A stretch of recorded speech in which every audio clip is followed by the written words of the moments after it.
single when one. they happen. Right. Yeah, Yeah. All right, Miss Liz, we are live. Oh my God. And we got 4 people on already. Hello, hello. All right. Okay, y'all. Hey, Jody, how are you? I'm glad you joined. I'll bring you some snacks after we're done. Hey, Stephanie. Herrick. Hey, Herrick. Now, that's not someone that's on my list. That must be on your list. Huh? Hey, Herrick. How are you? Claudia. So, guys, I guess y'all know. Hey, Cheryl. This go around, we are at Kaylee Tilley's Airbnb here in Georgia. Come around here, Kaylee. And this is my daughter, Alex. Hi. So today we have Kaylee and Alex. Hi. And Kaylee has very generously offered to be our best boy and grip. So she's going to help out a little bit with the. I'll be on the other side. On the other side Right. behind the camera. So that's going to be fun. And then, of course, all of you know that I am honored to have Miss Elizabeth PIZZINATO today. Yes! the fabulous lady from Toronto. So we're going to be making some fun stuff. To me, I'm thinking of this as kind of a retro 70s kind of very chic thing. I don't know. Liz, did you feel kind of the same way on this? Yeah, it's to me, it's about the bar snacks era. Do you remember when you went to a bar and you always got bar snacks? Always. So true. And then it was just like little bites and you felt really, elegant and glamorous and you ordered a cocktail, but you weren't like also dolled up and it wasn't fussy. It was just fun. I know So what you're yeah, saying. it's about that vibe of like we're focused on things that are more appetizer and focus, but really I think what we're going to be talking about is just how to be at ease yourself when you're entertaining, because then everybody's going to have a good time. Yes, Yeah. absolutely. So, hey, Robin from Santa Fe, that's our cocktail lady. She makes some mean cocktails. Okay. So today we're doing something a little different today. We are doing some pairing with we're going to have this smoked trout dip that is Elizabeth's recipe, and she's going to be we're just going to be pairing that with some prosecco, and then we are making a cracker for a crowd, which is her other recipe, and with that we're going to be doing I believe Liz is going to be doing a French 75, but we're calling it an Italian 75. We're using Prosecco. And a lot of purists would say, well, you can't make a French 75 if you're not using champagne. But tonight we're going to. Yes, yes. And Alex and I are going to be making a couple of different variations. Alex is in a cocktail competition and she's making a mocktail for that competition. So she has made a homemade lavender simple syrup. And then I am going to be making your Fizzy Lizzy because I am absolutely in love with it. Oh, all So I made my right. grapefruit simple syrup and I'm making that. So we're going to be doing a little variation on cocktails. But this go around, instead of coming back to me to make a cocktail and then to Liz, we're just going to be sending over to Liz to let her get started with the trout. And if you could just a little bit about yourself, Miss Liz, before we get started. Sure. So you mentioned I'm in Toronto, so proud Canadian. Although I have my red, white, and blue on tonight, just for the we're all one big happy family here. Yeah, I've spent a lot of time in the hospitality industry. It's actually the majority of my career was spent working with Four Seasons hotels. And so I like to say I'm a small town girl that had kind of a big life afterwards, because I certainly did not, I grew up in, a very hardworking family.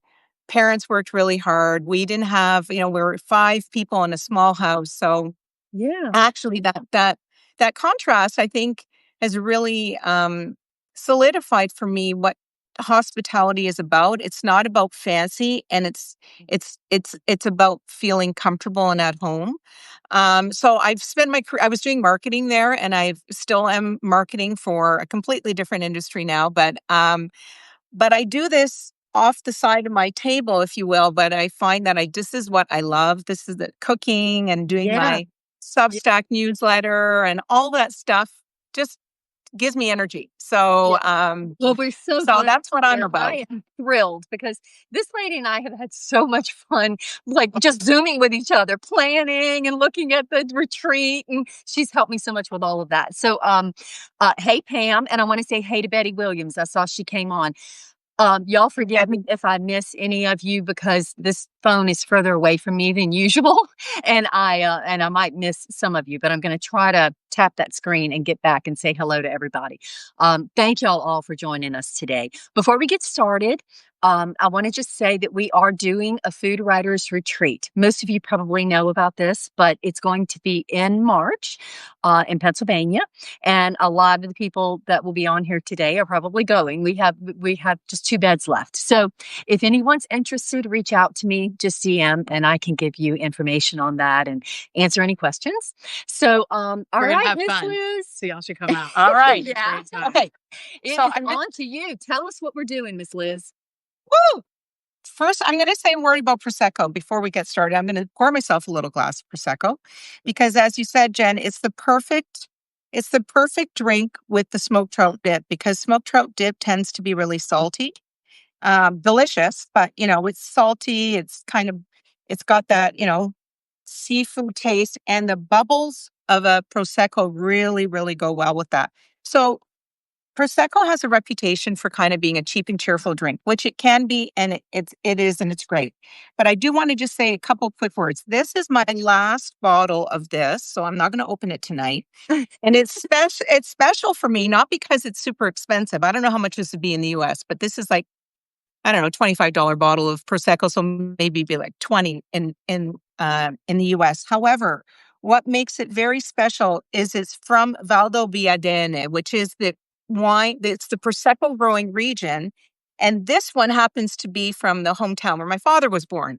So that's Love why that I love so it. much. So I'm a proud, I'm a proud Venetian or, from Veneto. And this is another example of it. It's kind of very fancy.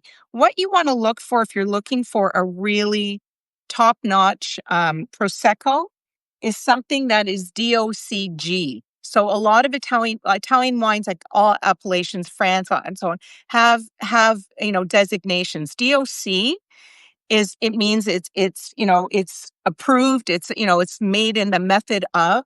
But that extra G at the end, yeah, cheers, woo! That extra G at the end tells you that it's from a special producer. So look for that. So let's get Good started. deal. I I want to say hey to Barbara. I've missed a number of you have come on, and I'm my menopause memory is not going to let me remember your names. Hey, Dan. Um, Yeah, I want to say hello to anyone who is just jumping on. I want to welcome you to our live with Elizabeth Pizzinato in Toronto. And we also have my daughter Alex here today and Kaylee Tilley. We are at her Airbnb. She's also on Substack. So look up her Table Root Farm. Yeah, so just want to welcome y'all for today. And I didn't introduce myself. I think a lot of you may know who I am, but I am Jenn Sharp and I do Sharing Kitchens Live. So I bring Hey, girl. I bring these amazing Substackers who are food writers and cooks, and I just get a chance to really share some time with them and share them with you. So that's what we are doing today. Yeah. So let's see what we've got, Miss Liz. Let's get started. Okay, so smoked trout dip. I Throughout this, I just want to encourage you to have some really easy staples in your house for last minute entertaining. Smoked trout is a fantastic one. You can see how thin it is. You can pop it in the freezer. It's always ready to go. I'm going to open this up. 'Cause I'm going to use the whole fillet for this dip. It's about 8 ounces, and fortunately this smoked trout fillet that I have, which is from Ontario. I'm going to step out of the camera, in and out of the camera for the next few minutes, guys, while I do this. So you're going to take your smoked trout fillet, which again, uh, you can use mackerel, you can use smoked salmon if you don't like smoked trout, but smoked trout is really delicious. Now, this is the fun part about it. That skin comes right off. There we go. It slides right off. I'm going to get my little handy. And so what I'm going to do is I'm going to break this up. I'm going to put it in my food processor. Don't have to worry about chopping it up. It's pretty soft. And by the way, if anybody is on here from my book club, this is I have to make this when I host book club because it's the favorite. So and then the recipe, it's basically it's butter with smoked trout and cream cheese. So it's got a lot going on. So you put in your butter and your cream cheese. I'd let that sit out so it's nice and soft. And then I'm just gonna look. I want to have a tablespoon of lemon juice. I'm gonna add that in there. And you can put everything in all at once. And then I say a teaspoon of freshly chopped parsley and chives. Like, why bother? Just put as much in as you want. I've got about a tablespoon here. So back up just a second. Yeah. I'm kind of popping some stuff. So we're going to go ahead and put our cream cheese and our butter and the food Put processor. everything in your food processor. Okay, good. I'll wait for you to catch up for that because I was just. No, you're good. You're good. I'm dropping knives and chopping stuff. And so our horseradish is also going in at this point. Oh, you are good. She saved it. I left an empty tablespoon on my little tray there to remind me to put the horseradish in. So I'm so glad you said that because I usually keep it in the fridge. So yes, the horseradish goes in there too. Okay. And are we putting our chives and our parsley in at this point? Go ahead and put that in it. You can put that in as well. You can use it as a garnish. I've made it sometimes without the herbs if I don't have any herbs. It just adds a little bit of color, but you can just pop them in right now as well. Just a tablespoon.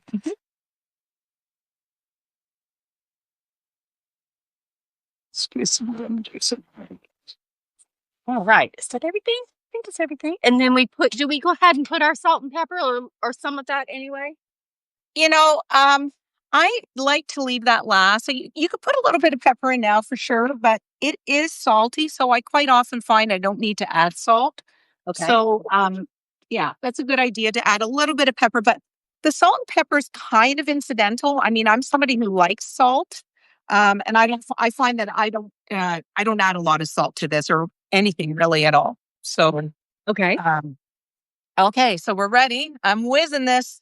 Ready? So you just let it, you're going to be able to see, but let it go for, until it's nice and smooth and everything's been incorporated in. Okay.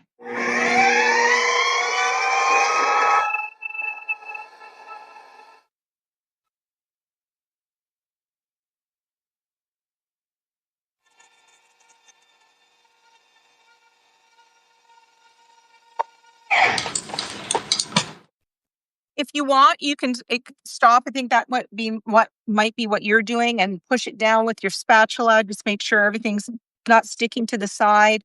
I can see mine is just about ready. So I'm going to pull that up and go again. I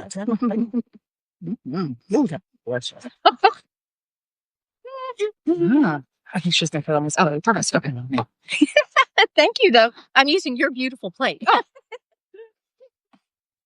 Okay. So that's it. Like it's done.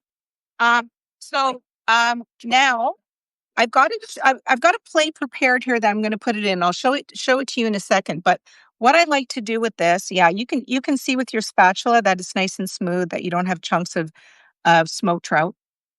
I'm not going to take it all out right now because then I'm going to make a big mess. So I'm just going to take it out and put it in a little prepared dish. You can make this in advance for sure. It does get pretty hard pretty quickly because of all that butter and the cream cheese. So if you want to make it, say, in the morning or even the day before, you can do that. But just make sure you let it sit out for enough time that it gets nice and soft. The other thing I love about this smoked trout dip is it's not just a dip for an appetizer. I've served it at the table with butter for bread. So it could be a spread for bread with scones at a brunch. So it's really versatile. I'm just going to get this little guy out of the way.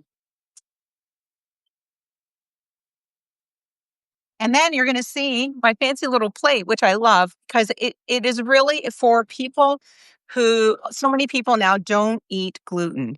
So I've done a whole spread that you can eat the dip with. Oh, None of it is crackers.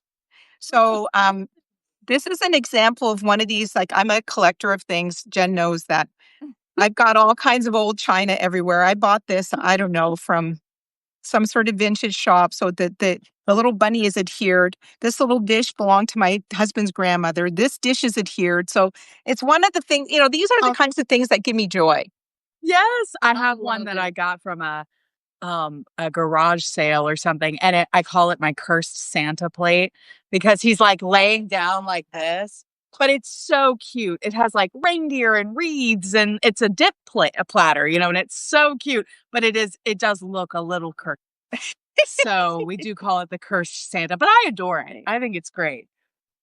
I will tell you that the best thing on this plate for the dip, and in fact, it's the way is the green apple is so nice with the smoked trout. It's really great.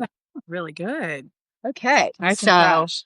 that is our smoked trout. Oh, wow. Yeah. Looking good. There we go. Oh, it's so pretty.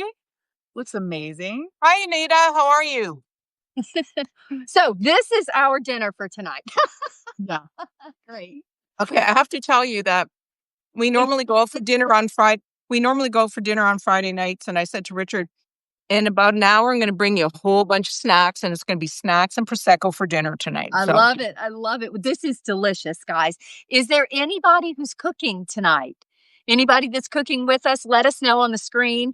And if you are making a cocktail or having your own cocktail, let us know. Hey, Anata. Anata's here. She's going on the retreat. Good to see you or hear you or see you new.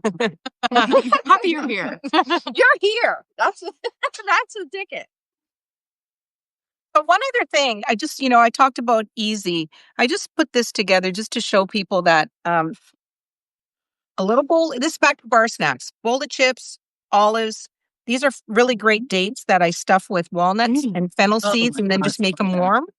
I love Simple. So these are like kind of pantry staples right now. I know not everybody likes olives, sadly. However, you can do fun things. Like I made these earlier this summer. They'll be ready in maybe a couple weeks. It's pickled cherries, and they've got the stem on them, so they're like olives. And I'm thinking I'm going to bring a jar to the retreat, and you can try them there. I'm gonna try that. That yes, sounds amazing. that would be amazing. Oh, I Yeah. can't Great. That's like It's really flavor cool. profiles you Yes. think about going together. I'm But that's loving so that. cool. Yeah, that is awesome. I'm I loving love that. that. So So that's a smoked trout dip. Okay. When we move on to the French 75 or even the Fizzy Lizzy is a different kind of glass, but there's so many different kinds of glasses you can use for sparkling. I don't know if you saw this one. This is I love this because it's super casual. It's really easy, but it is designed for sparkling wine. You have your old-fashioned beautiful coupe. You can use just a classic champagne. So this would be a very generous pour. If you really like your guests, you're going to top them up. And then these are just fun, different shaped glasses. Oh, I love it. Right. So I'm going to actually make the French 75 in this one, I think. I love it. Well, we have a couple of glasses chilling in the freezer. And I also, for the Fizzy Lizzy, which is what I'm doing for myself tonight, I went ahead and did my sugar rim and put my ice in it and stuck it in the freezer just like that so that everything is cold and it's coldest when I pull it out because I love that drink. And those of you that don't know, we did the Fizzy Lizzy a couple of weeks ago with Lolly, and it's actually Elizabeth's recipe. So and now I'm addicted to it. Fiend. Okay, this woman loves a grapefruit. It's Well, well, gin and grapefruit. So Jen, do you want to go ahead and make your Fizzy Lizzy then? Yeah, I didn't want to hold you up to do No. you were doing. I figured you could do the French 75 and we'll just kind of make our drinks in Okay, the background. perfect. You can do the Okay. instruction, and then That's great. and then we'll move on to doing the cracker for a crowd. Okay, so I've got so I'm just going to get all my little things ready. I've got them here. Or I'm not like you, Jen. I rarely use a cocktail shaker. I'm just very that's the girl from Windsor. Cocktail shaker is really fancy for me. But I decided to use one tonight just for you. well, I'll just make it. Okay.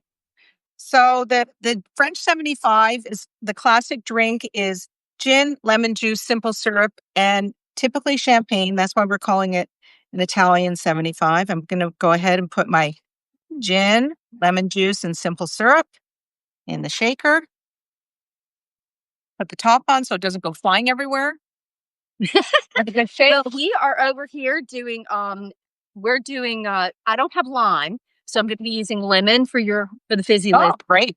and I'm doing equal parts, and I might be wrong on these ratios, but I think it's equal parts, like 2 ounce of the grapefruit simple syrup, gin, which I'm using Hendrix, and I'm using lemon instead of lime because I don't have that, and then a quarter cup, which is also 2 ounces of grapefruit juice, and then we're going to shake that together.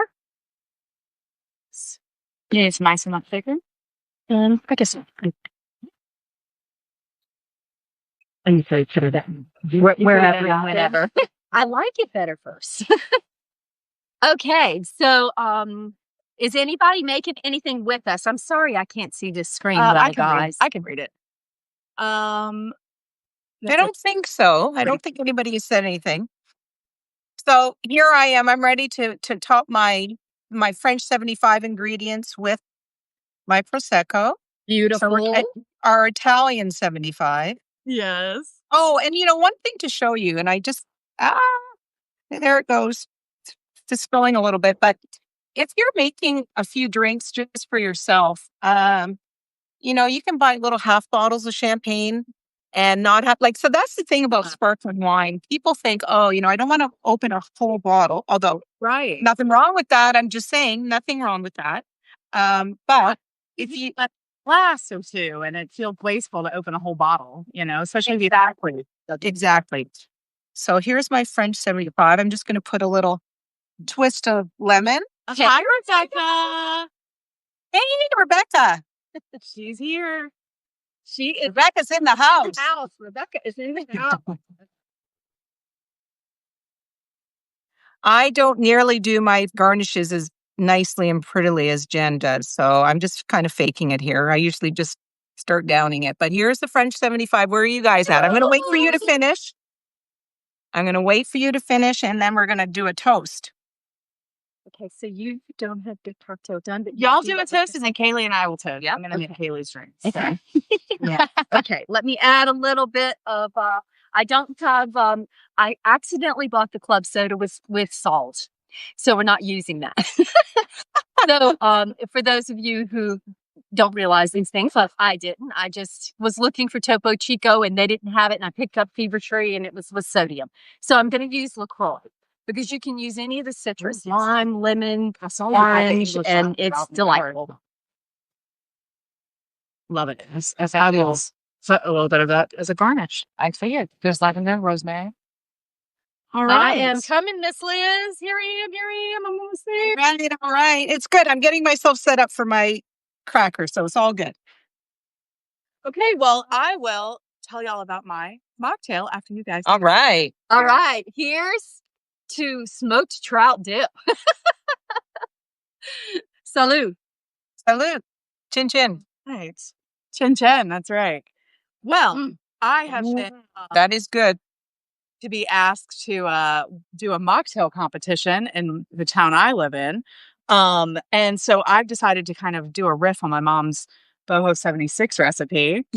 And so tonight it's a cocktail. I'm going to put gin in it, which we found works really, really well with this because it has a lavender simple syrup in it. So it's very herbaceous. It goes really well with the gin. Yeah. So for our recipe, we're going to do, where's my, right in front of me. I'm going to do two doubles of orange.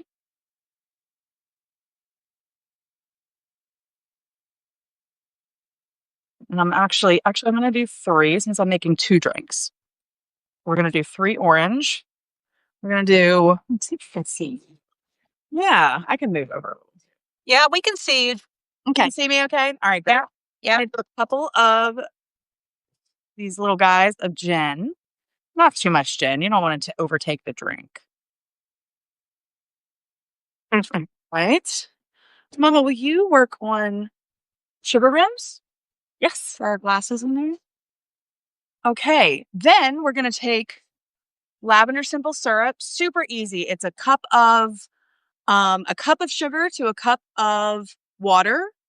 cook that and put a tablespoon of lavender in it. And it will make a beautiful lavender simple syrup. It's not too strong. It still, has that sweetness, but still has that nice lavender herbaceousness. Okay, so what we're going to do, Can I ask a question about when you have a flavored simple syrup, how long does it normally keep for? I went through my grapefruit simple syrup pretty quickly, so I don't know, like when it's Mine, yeah, the lavender lasts a really long time. I never have any trouble with it. okay. But honestly, I use it a lot too. I put it in my cocktails. I put it in all kinds of stuff. All right. For each drink, we're going to put 2 tablespoons of the lavender syrup. I've put more, I've put less, and this seems to be about the right ratio, is 2 per drink. And then we're going to put some lemon juice. You can put however much you like. I like a little bit tart, a little bit of sourness. So I put a little bit more. I put more, like 2 tablespoons of lemon juice, or some may only put 1. Then you're going to shake that. And you're going to make a sugar rim. So you'll run one of your lemons around the edge and then turn them in a bowl of sugar and get you a sugar rim. So Robin says that she puts the lavender simple syrup in her bee's knees, and it's the bee's knees, I guess. Oh, I love that. Nice. Nice. That's great. Okay. Then you're going to pour it in. You're going to want to leave a little bit of room because we're going to do a LaCroix float on top to give it a little carbonation. Hey, Sylvia. All right. You have a little bit left in there. Overmade, I'm afraid. And then you're just... You can never make too much cocktail. Come on. Right. I'll just refresh it later. It'll be fine. Okay. And then we're just going to do a little splash. And for Miss Kaylee. Oh, yeah. We got to have garnish. I need my lavender, too. Hold on. We have some lavender. So we're going to... That. Beautiful. Oh, Show it to the screen. There's Show it to the screen. Cheers. Oh, that's lovely. That's gorgeous. There's a lavender boho 76. There we go. Awesome. Get you guys back. Yeah. Cheers. All right. Cheers, everybody. To your health. Yes. Cheers. And to Kaylee for having us. Ooh, and then a little bit of drink in the direct trout drip. No, this may go down as the live with the most alcohol. I'm just thinking it may. So I'm behind that. You're not going to have to say that one's pretty good. Yes. Yeah. All right. Okay. Almost Liz, I want to. I was looking at my notes, and I think we wanted to talk about just some ways to make our guests feel comfortable. You and I were having some conversations about just the ease with which people, I don't know, today, as I've talked about so many times, and y'all have heard me talk about this and in my post, such an isolating world. And if people don't always feel like they can just be embraced in any kind of community or tribe or whatnot. There is just this reticence. Everyone is very segmented in this day. Yeah.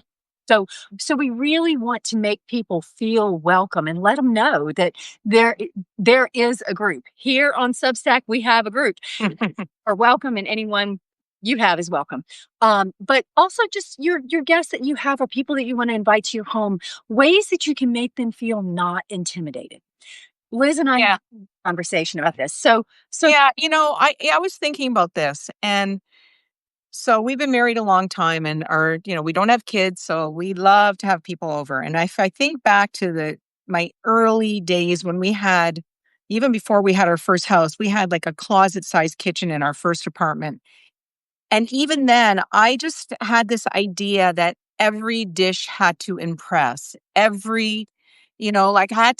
I would go through my cookbooks or magazines, and I'd pick a complicated dish for every single thing, which is crazy because, of course, I'm totally stressed because I probably haven't made the recipe before.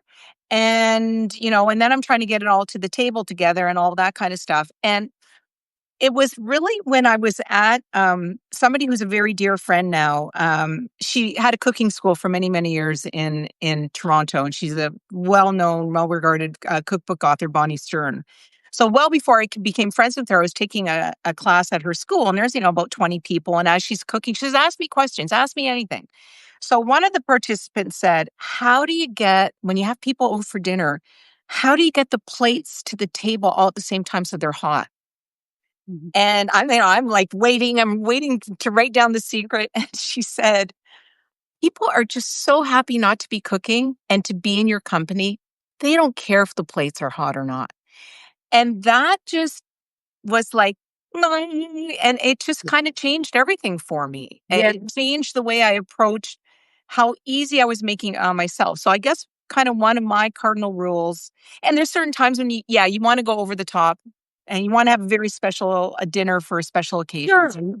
But, in the general course of things, you want to be as excited about the food or what you're doing as your guests are. So it doesn't have to be a lot, but they know that you've done this for them. Yeah. And that genuineness, you can't manufacture. Like, I don't care how much the best champagne, all that kind of stuff. It it's the conversation and the company and, oh my God, it's 1 o'clock in the morning already and we're still here. That's a good time. Right. And they're not talking about your first course that you spend a lot of time on, right? Yeah. Yeah. Alex and I are actually here because we are doing in the first steps of writing our practical memoir slash. Yeah, there's a lot of rogues and recipes and sins in our family that's going to come out in this, but for our entertaining years. And today our topic was, well, what is an ethos? And an ethos is about inclusion. Yeah. And Yeah. it's talking Belonging, about exactly right? what you're saying. It's not how fancy or how expensive the champagne was or whatever. It's the fact that everyone felt well. It's because you could just be the littlest thing. Like you remembered that so and so was vegan, so you made 2 dishes on the buffet that was vegan, or just these little things that include people that Yeah. make them realize that you thought of them. It can be the smallest thing. Somebody's a flavor somebody I think loves, that and inclusiveness, like goes into the planning, but it also goes into once they get there, are you an inclusive spirit? And not necessarily in a sense of like including everyone. Of course, that comes without saying, but instead making sure that every person there feels like they belong there, Yeah. right? So like a sense of belonging, I think is a really important aspect of hosting. And I think the only way to make people feel like they belong is like you being absolutely comfortable because that's infectious. If you are absolutely comfortable in their company, they're going to be more comfortable in yours. Yes. I always laugh when I have somebody come to my house for the first time. If they come to like a party or something for the first time, we're usually pretty casual. And they'll show up and they'll be like, where should I put my stuff? What should I do? And I'm like, throw it wherever, baby, and they're just like, oh, okay. And then that just kind of spreads, right? Of that, like, you're comfortable, you're welcome. This is a safe place for you to Definitely. just let your hair down and enjoy yourself, right? Like it's giving that spirit, I think, is a really important part of the hostess's job of like spreading that vibe. Yeah. And, I think that comes back to also who you invite to sit around the table We and the talked about thoughtfulness of how you put a group together. yes. It's really, it is an art. And sometimes you think, oh, that couple would be amazing with them. And it's not about political views and all the stuff that we're getting caught up in, right? It's about it's about kindred spirits. And that to me, great successful evening is when I brought 3 couples together and they're like, wow, when are we doing this again? Well, I guess the best example of that is before we moved into our condo, we used to do a big holiday open house every year and we'd invite like 80 to 100 people. We'd make all the food. It was always like finger foods, appetizers, hence the smoke, all this stuff that I do all the time. And what we love to see every year is we love to see the people, but we love to see them seeing each other that once a year at that party. They go, oh, Jen, how have you been? What's happened this year? So like we created friendships with people that didn't even see each other outside of that party. I love That is great Yes. success in my view. And a way in our modern society where we know that happens is it shocks me when I go on somebody's Facebook or somebody's Instagram and they have one of a friend, they've met at one of my parties that they have no other crossover. Yeah. They only met at one of the parties. And it's like, at that point, also, you were talking about politics. Like, we were just talking about this today. Yeah. We have every political spectrum, and we have never had an issue. Everybody is just so connected with being together and enjoying being together, regardless of politics. And that's a divisive thing these days. But especially here. At the parties, it's just not. It's just like it's just not the directive. Yeah. Right? Like the directive is right. Relax, right? And that's what we do. But I have had that happen to me where I have friends who are now like dear close friends who did not know each other until they came to one of my parties and met each other. Yeah. You know, like my bachelorette trip. Now Ursa and Brianna are best friends. That's like so it's fun. so funny. Like I feel like that's a real marker of how successful you are. Right. Like matchmaking your party guest list, right? Is like these people will really like each other. And sure enough, you know. Yeah. That's right. Hey, Scott, Mary, nice to see you all the way from Denver. Some of our very best friends tuning in. So Hey, Scott. Hey, Mary. Nice to see y'all or talk to y'all. Good to have you on. All right. So should we get on to our Cracker for a Crowd? I'm sorry, Liz, go. Do you want to go on to the Cracker for a Crowd? Absolutely. Yeah. Okay. So I've kind of gone ahead and done a few things. So I normally make this with lavash, which is a Middle Eastern bread. It's usually very thin. It's kind of rectangular almost. And it's perfect for this, but I didn't think, I wanted to also make it easy for people to find. So for the first time today, I'm using tortillas, and it turned out really well. So tortillas are notorious for bubbling up, right?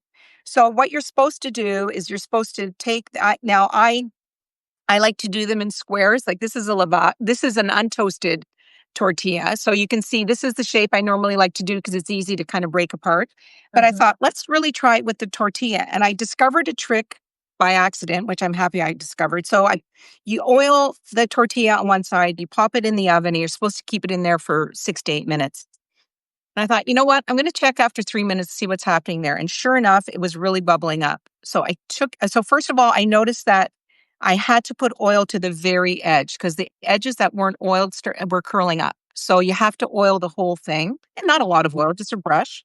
But then the magic trick is, I thought, oh, what am I doing with these? So I had my oven mitt on, and I just pressed the oven mitt on it and flattened all the bubbles. And it worked, and it's perfect. And I popped it back in the oven to get it more crisp. So if you are making tortilla and you want to spread something on it, pop the bubbles. That's my key message for today. Good advice. Without it. So let me get my here we go. So I'm just going to get my spatula. So I'm just going to make sure I've got all my ingredients because I almost forgot the horseradish, right? So we've got 4 ounces, and this is funny. Both these recipes were in my Substack from a long time ago. And every time I go back and look at something, it makes me realize my recipe writing's all over the place. So a project for me is to go back and, 4 ounces, which equals half a cup, so make it easy for people. So 1 clove of garlic. And what I didn't, I keep losing my knife. I didn't grate this one yet because I wanted to show you the easiest way. When you say grated garlic, it's great for something like this because, no pun intended, because you don't want garlic bits. This is going to get spread right on that tortilla. So when you take your garlic clove, you can use a microplane, right? So there's the little thin ones, or there's the bigger ones. But what you'll know, they look the same, but this is actually a smaller. No, sorry, this one's actually smaller. This one's a little bit bigger, like the actual grate. So, and again, you don't have to put garlic. I know my sister's on the call. She would absolutely not put garlic on it because that is not her jam. So that's all right. And that's the nice thing about this Cracker for a Crowd. It's really flexible. So we're going to put our cream cheese, our half a teaspoon curry powder. I got that here. Robin says, I hear Rebecca's tortillas will change your life. She did I think she did a live on them. I remember watching her do them and they looked amazing. I have not had them in person. I'm just going to tilt that down a little bit. Yeah, well, I want to eat a lot of Rebecca's food actually, so that's a life goal. So then we're going to put the green onion, which is finely chopped, in there. I have another green onion here just in case once I mix it up, it doesn't look like enough. It's really hard to find green onions that are normal sized or like, they're massive. I happened to find a bunch that was just the perfect thinness. But Mhm. if your bunch of green onions they're all really big and thick, just slice them down the middle and then trim them from there, because they can be really sort of chewy. And then I've got my chives. I'm just going to snip those in. And how much did I say you need here? Oh, this is for the topping. I don't even need the chives yet. Okay, I need a teaspoon of lemon juice is what I need. So I'm gonna go back and get that. Paula says you got that right. Is that your sister? That's my sister.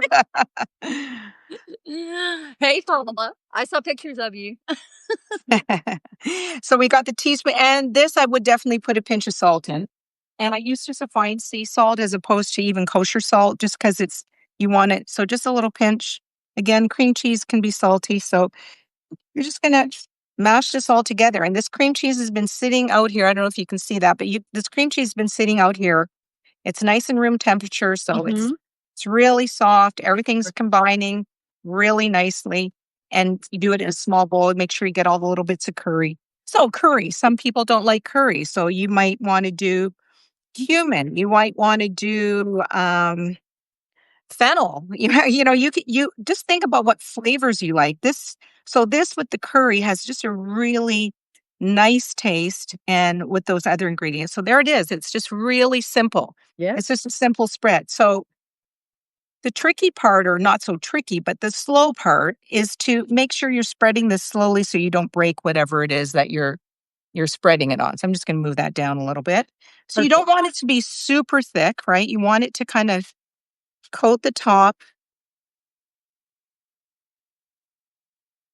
Yeah, we kind of, I grew up in an Italian household with, my parents were immigrants from Italy, and my dad, and people don't understand that Northern Italians really don't eat a lot of garlic. It's not in the food the way it is in Southern cooking. And so a lot of the Southern Italians that came to the US in particular early in the 20th century brought that kind of Italian American cuisine, but that's not what we grew up with. We grew up with risotto and rice was predominant, and not garlic and not tomato sauce. So the lack of garlic in our household was explainable, if you will. So there we go. We're going to just put that right around, and I'm just going to fill in a few spots that look like they could use a bit.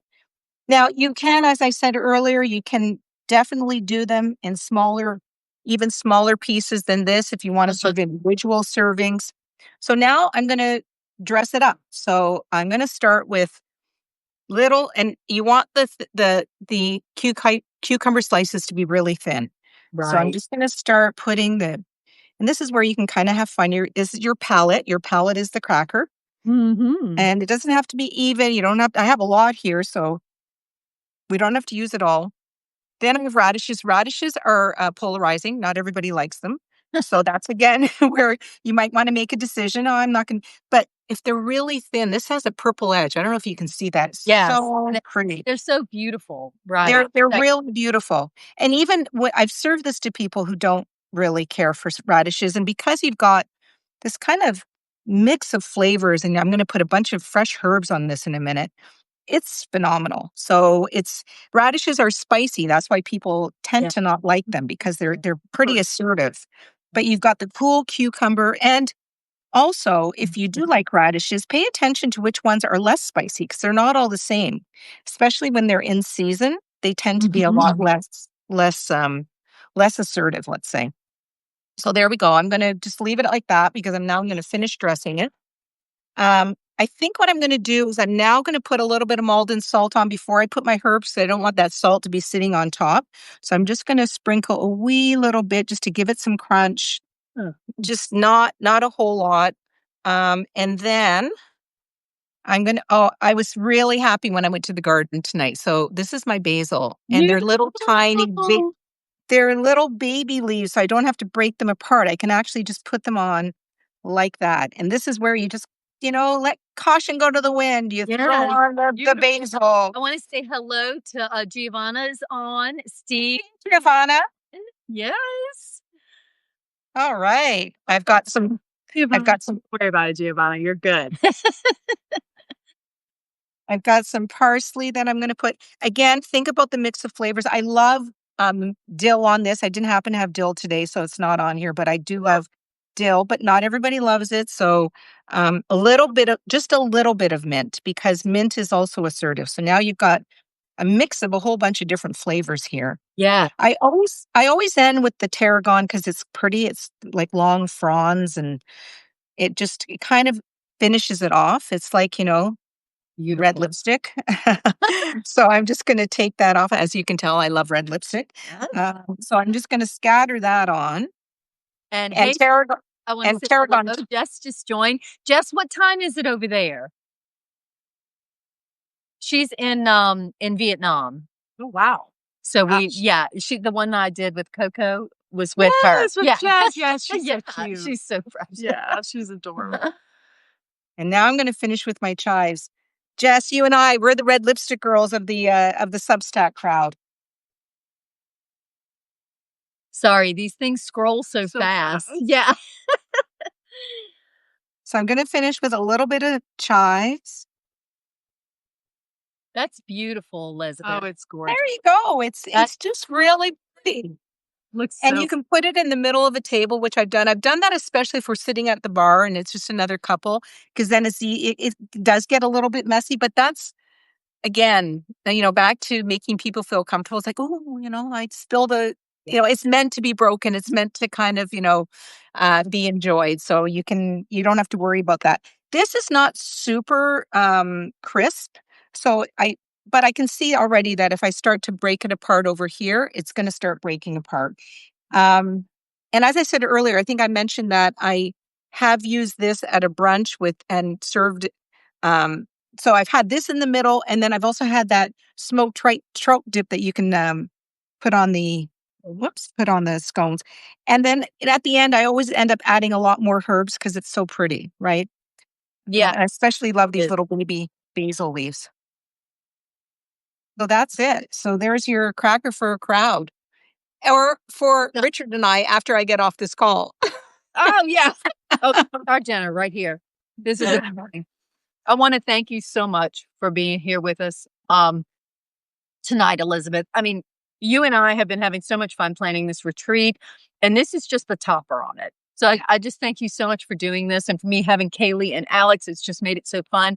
For all of you out there, as you know, I do this because I love the community, and I just want you to know that I am thrilled that you're here and that you have come back every 2 weeks for the last few months, and more of you join, and it's amazing. And for those who are coming on the retreat, I can't wait to meet you in real life. Yes, me too. So thank you so much, and thanks again, Liz, because this has just been awesome.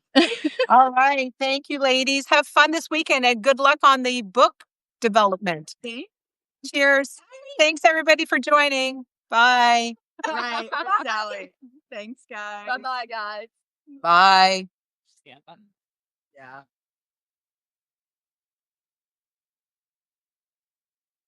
Just ignore it.